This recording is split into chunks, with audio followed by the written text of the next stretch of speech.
Dalam tahun ke-12 zaman Ahaz, Raja Yehuda, Hosea bin Ela menjadi raja di Samaria atas Israel. Ia memerintah 9 tahun lamanya. Ia melakukan apa yang jahat di mata Tuhan, tetapi bukan seperti raja-raja Israel yang mendahului dia. Salmaneser, Raja Asyur, maju melawan dia. Hosea takluk kepadanya, serta membayar upeti. Tetapi kedapatanlah oleh Raja Asyur, bahwa di pihak Hosea ada persepakatan, karena Hosea telah mengirimkan utusan-utusan kepada So, Raja Mesir, dan tidak mempersembahkan lagi upeti kepada Raja Asyur, seperti biasanya tahun demi tahun. Sebab itu Raja Asyur menangkap dia, dan membelenggu dia dalam penjara. Kemudian majulah Raja Asyur menjelajah seluruh negeri itu. Ia menyerang Samaria dan mengepungnya 3 tahun lamanya. Dalam tahun ke-9 zaman Hosea, maka Raja Asyur merebut Samaria. Ia mengangkut orang-orang Israel ke Asyur ke dalam pembuangan dan menyuruh mereka tinggal di Halah, di tepi sungai Habor, yakni sungai negeri Gozan, dan di kota-kota orang Madai. Hal itu terjadi karena orang Israel telah berdosa kepada Tuhan Allah mereka, yang telah menuntun mereka dari tanah Mesir, dari kekuasaan Firaun, Raja Mesir, dan karena mereka telah menyembah Allah lain, dan telah hidup menurut adat istiadat bangsa-bangsa yang telah dihalau Tuhan dari depan orang Israel, dan menurut ketetapan yang telah dibuat raja-raja Israel. Dan orang Israel telah menjalankan hal-hal yang tidak patut terhadap Tuhan Allah mereka. Mereka mendirikan bukit-bukit pengorbanan dimanapun mereka diam, baik dekat menara penjagaan maupun di kota yang berkubu. Mereka mendirikan tugu-tugu berhala dan tiang-tiang berhala di atas setiap bukit yang tinggi dan di bawah setiap pohon yang rimbun. Di sana, di atas segala bukit itu, mereka membakar korban seperti bangsa-bangsa yang telah diangkut Tuhan tertawan dari depan mereka.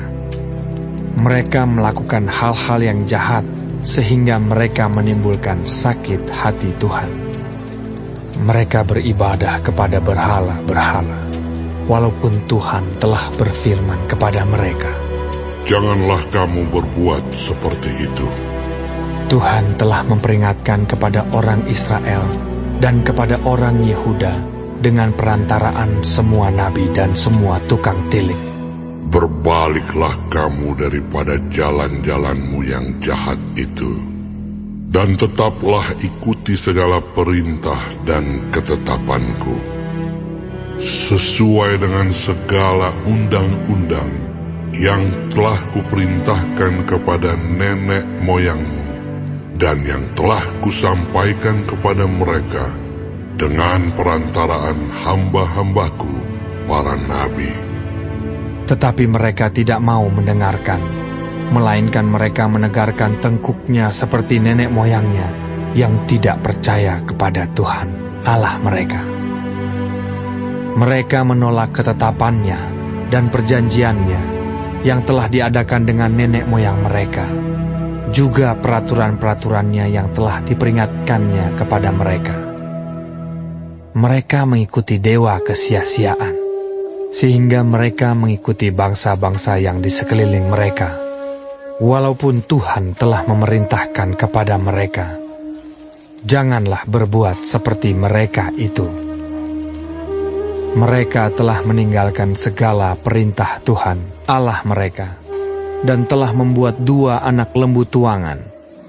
Juga mereka membuat patung Asyera, sujud menyembah kepada segenap tentara langit, dan beribadah kepada Baal. Tambahan pula, mereka mempersembahkan anak-anaknya sebagai korban dalam api, dan melakukan tenung dan telaah, dan memperbudak diri, dengan melakukan yang jahat di mata Tuhan, sehingga mereka menimbulkan sakit hatinya. Sebab itu Tuhan sangat murka kepada Israel dan menjauhkan mereka dari hadapannya. Tidak ada yang tinggal kecuali suku Yehuda saja. Juga Yehuda tidak berpegang pada perintah Tuhan, Allah mereka, tetapi mereka hidup menurut ketetapan yang telah dibuat Israel. Jadi Tuhan menolak segenap keturunan Israel. Ia menindas mereka dan menyerahkan mereka ke dalam tangan perampok-perampok, sampai habis mereka dibuangnya dari hadapannya. Ketika ia mengoyakkan Israel daripada keluarga Daud, maka mereka mengangkat Yerobeam bin Nebat menjadi raja. Tetapi Yerobeam membuat orang Israel menyimpang daripada mengikuti Tuhan, dan mengakibatkan mereka melakukan dosa yang besar. Demikianlah orang Israel hidup menurut segala dosa yang telah dilakukan Yerobeam. Mereka tidak menjauhinya. Sampai Tuhan menjauhkan orang Israel dari hadapannya, seperti yang telah difirmankannya dengan perantaraan semua hambanya, para nabi. Orang Israel diangkut dari tanahnya ke Asyur, ke dalam pembuangan. Demikianlah sampai hari ini. Raja Asyur mengangkut orang dari Babel, dari Kuta, dari Awa, dari Hamat dan Sefarwaim, lalu menyuruh mereka diam di kota-kota Samaria, menggantikan orang Israel. Maka orang-orang itu pun menduduki Samaria dan diam di kota-kotanya.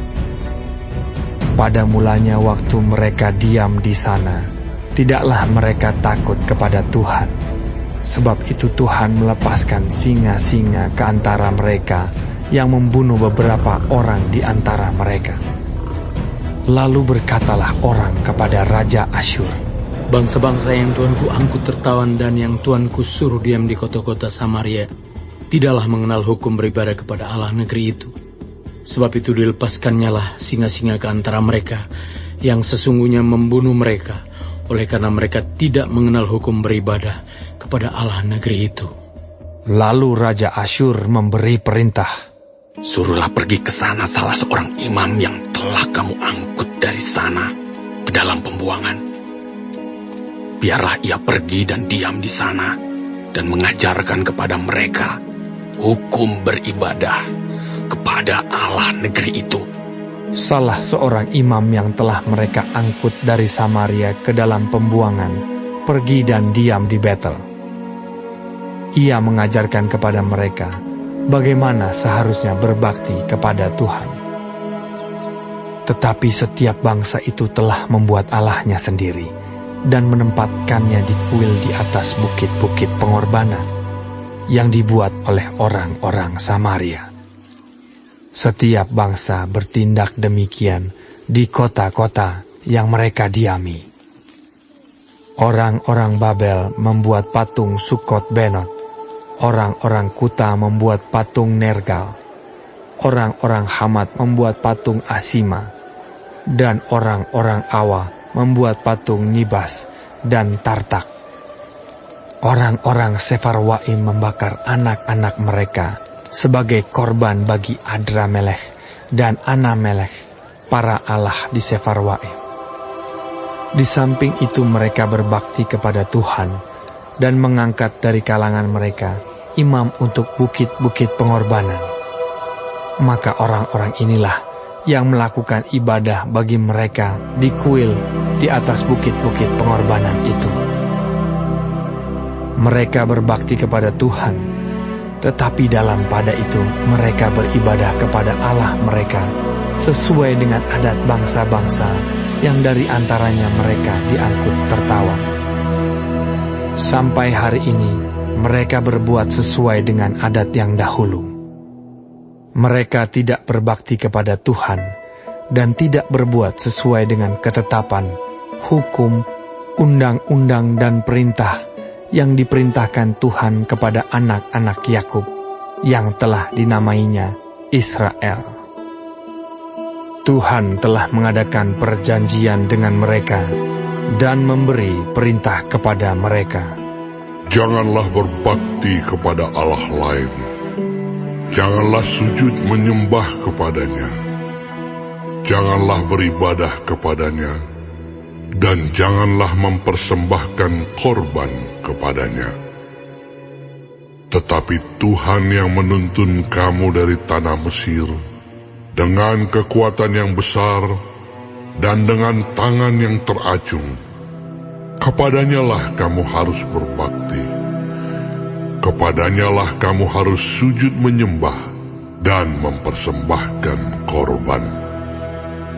Tetapi kamu harus berpegang kepada ketetapan-ketetapan, peraturan-peraturan, hukum dan perintah yang telah ditulisnya bagimu, dengan melakukannya senantiasa dengan setia.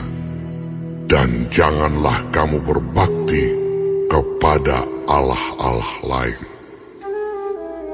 Janganlah kamu melupakan perjanjian yang telah kuadakan dengan kamu, dan janganlah kamu berbakti kepada Allah lain, melainkan kepada Tuhan Allahmu kamu harus berbakti. Maka Ia akan melepaskan kamu dari tangan semua musuhmu. Tetapi mereka tidak mau mendengarkan, melainkan mereka berbuat sesuai dengan adat mereka yang dahulu. Demikianlah bangsa-bangsa ini berbakti kepada Tuhan. Tetapi dalam pada itu, mereka beribadah juga kepada patung-patung mereka. Baik anak-anak mereka maupun cucu cicit mereka melakukan seperti yang telah dilakukan nenek moyang mereka sampai hari ini.